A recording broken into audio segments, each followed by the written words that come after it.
You're following for the first time the Aga Khan I, who we actually know very little about unless you're one of these scholars.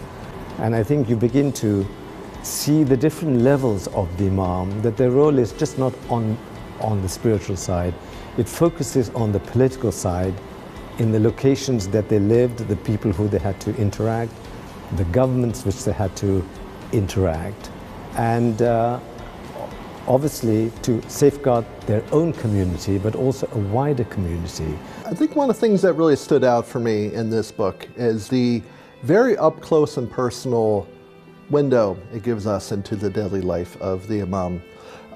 There's a number of sections in the book where we see him engaged in up close and personal combat with soldiers from the Qajar army, and the sort of human relationships that develop, relationships with those around him, with his followers, with members of local society, and the type of very close and very strong following that he had among many of the people in the regions in which he traveled. I didn't realize that there was so much political as well as spiritual battles that happened through the journey. I didn't realize that how much the Imams really had to go through.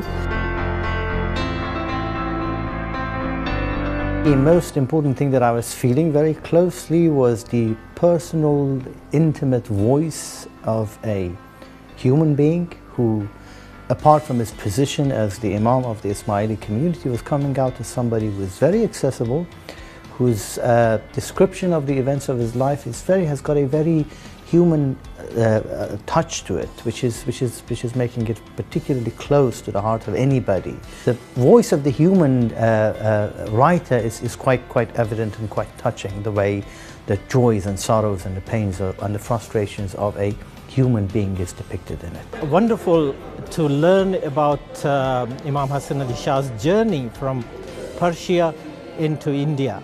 This is one of a very fascinating subject which most of us are really not only intrigued, but we are thirsty. We want to know. We need to run more programs, and this one step, one book is a wonderful initiative. I guess it's something that the younger generation should come. I didn't see many young people today, but it would bring more of the younger culture, younger generation to events like this.